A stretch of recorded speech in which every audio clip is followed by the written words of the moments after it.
কাবিন কত টাকা হবে? কাবিন লেখেন 2 লক্ষ টাকা। কাবিন হইব 10 লক্ষ টাকা। 10 লক্ষ টাকা? এত টাকা কাবিন হইব কেন? সবুজ হইতেছে বড় লোকের পোলা। 2 দিন পরে সে যদি আমারে কয় তার আমারে আর ভালো লাগতেছে না, সে আমার সাথে সংসার করতে চায় না, তখন আমার কি হইব?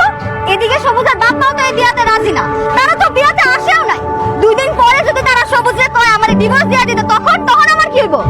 সেই জন্য কাবিন 10 লক্ষ টাকাই হইব। 10 লক্ষ টাকায় 1 টাকা কমে আমি এই বিয়ে করুম না। সবুজ কি তোমারে বিয়ে করতেছে তোমারে ছেড়ে দেওয়ার জন্য? সবুজ তোমারে কত ভালোবাসে তুমি এটা জানো না? সবুজ তোমার ছেড়ে বাঁচতেই পারবো না, সবুজ তোমার জীবনও ছাড়বো না। আর শোনো, তুমি যে এই যে 10 লক্ষ টাকা বলতেছো না, এটা কোনোদিন সম্ভব না। আচ্ছা ঠিক আছে, যাও 2 লক্ষ টাকা বাদ, কাবিন হবে 2,50,000 টাকা। তাইলে আপনারা সবুজের এখান থেকে নিয়ে যান। 2,50,000 টাকা দিয়ে অন্য মায়ের লগে গিয়ে বিয়া দেন। আমি 10 লাখ টাকা নিচে 1 টাকা কমে বিয়া করুম না।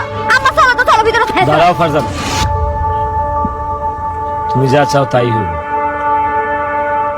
কাজী সাহেব 10 লক্ষ টাকা লিখেন। আরে সবুজ, তোর কি মাথা নষ্ট হয়েছে? তুই 10 লাখ টাকা কাবিন দিয়ে বিয়ে করবি? 10 লাখ টাকা কেন, ও যদি কাবিনের জন্য 20 লাখ টাকাও দাবি করে তাতেও আমার কোনো আপত্তি নেই, কারণ আমি তো ফারজানারে কোনোদিন ছাড়বো না। তাই কাবিনের টাকার অঙ্ক আমার কাছে কোনো ব্যাপার না। তারপরও সবুজ, তুই তোর বাপ মার অমতো বিয়ে করতেছস, এত টাকা কাবিন করা তো ঠিক হবে না ভাই। ঠিক ঠিক আমি বুঝি না, আমি ফারজানারে ভালোবাসি, আমি ওরই বিয়ে করতে চাই, সেটা যে কোনো মূল্যেই হোক। কাজী সাহেব আপনি 10 লক্ষ টাকাই লিখেন। ঠিক আছে, তোর যা মন চায় তুই তাই কর। কাজী সাহেব, কাবিন লেখেন 10 লক্ষ টাকা না, 20 লক্ষ টাকা লেখেন।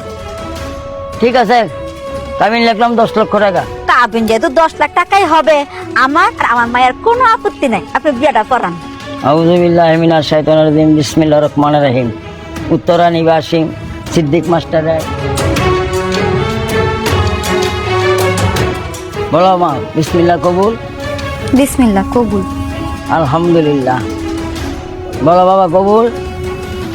বিসমিল্লাহ কবুল। আলহামদুলিল্লাহ। আল্লাহুম্মা আমিন। সবুজ তো তার বাপ মায়ের অমতে বিয়েটা করছে, তারা কোনোভাবেই বিয়েটা মানে নিতেছে না। তারা বলছে সবুজ যেন বউ নিয়ে ওই বাড়িতে কোনোদিন না যায়। এইসব কথা আমারে বলতেছো কেন? আমি এসবের কি জানি? তাছাড়া সবুজের কাছে তো জোর করে আমরা বিয়ে দেয় না। সবুজ তো আমার মায়েরা জোর করে বিয়ে করছে। না মানে কইতেছিলাম আর কি চাচি, সবুজ আর ফারজানা যদি কিছুদিন এই বাড়িতে থাকতো, সেই সুযোগে আমি সীমান্ত আর সবুজ মিলা ওর বাপ মারে বুঝাইতাম। ওর বাপ মার রাগ কমে গেলে সবুজ ফারজানারে নিয়ে ওই বাড়িতে যাবে। তাই আপাতত যতদিন রাগটা না পড়ে, সবুজ আর ফারজানা এই বাড়িতে থাকুক। কবির ভাই, এই কথা আপনি একবার কইছেন, কিন্তু দ্বিতীয়বার এই কথা আপনি আপনার মুখে উচ্চারণ করবেন না। আমি বিয়া করছি, কোনো ঘর জামাই বিয়া করি নাই যে বিয়ার পর আমার জামাই আমার বাপের বাড়িতে থাকবে। আমার মা যদি আমার জামাইরে এই বাড়িতে রাখতেও চায়, আমি এই বাড়িতে আমার জামাইরে থাকতে দিব না। আমার বিয়া হয়ে গেছে, এখন এই মুহূর্তে সবুজ তুমি আমারে তোমার বাড়িতে নিয়ে যাবা। ফারজানা বোন, এটা তো সম্ভব না। ওর বাপ মা তো এমনি রেগে গেছে, আর তোমার নিয়ে যদি ওই বাড়িতে যায় তাহলে তো আরো অনেক বড় ঝামেলা লেগে যাবো। তাতে আমার কিছু যায় আসে না। আমি বিয়া করছি, আমি এখন শ্বশুর বাড়িতে যাব। সবুজ, তুমি দাঁড়ায় আছো কেন? আমারে কি বাড়িতে নিয়ে যাবা? বিয়া যখন করছি তোমার তো আমগর বাড়িতে নিয়ে যাইতে কয়েকটা দিন যদি তোমার এনে থাকতে পারতাম খুব উপকার হইতো। সি সি সি সি সি, এসব তুমি কি কথা কইতাছো? লজ্জা করে না তোমার? কা পুরুষ কোথাকার? তুমি আমার কাপুরুষ বললা ফারজানা? তুমি কা পুরুষ, তাই তোমারে কা পুরুষ কইছি। তুমি এত বড় একটা বংশের পোলা হয়া, এত বড় লোকের একটা পোলা হয়া ঘর জামাই থাকতে চাও, তোমার লজ্জা করে না? এলাকার মানুষজন যখন জানতে পারবে তুমি ঘর জামাই থাকতেছো, তখন তোমার মান সম্মান কোথায় যাবে?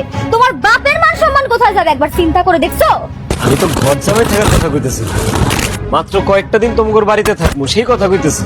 বিয়ার পরে তোমার বউরে তুমি নিজের বাড়িতে না নিয়ে যদি শ্বশুর বাড়িতে থাকো, তাইলে এটা ঘর জামাই বলে। আমার জামাইরে কেউ ঘর জামাই বলবে, সেটা তো আমি মাইনে নিতে পারবো না। তাছাড়া কোনো ঘর জামাইয়ের লগে আমি সংসার করব। তুমি যদি পুরুষ হয়ে থাকো, তাইলে এখন এই মুহূর্তে তুমি আমারে তোমার বাড়িতে নিয়ে যাইবা। ফারজানা, একটু বোঝার চেষ্টা করো। যদি ঝামেলাটা না হইতো তাহলে তো তোমার এই বাড়িতে থাকতে বলতাম না। তোমরা মা মেয়ে মিলে এরকম করতেছো কেন? এই, তুমি চুপ করো।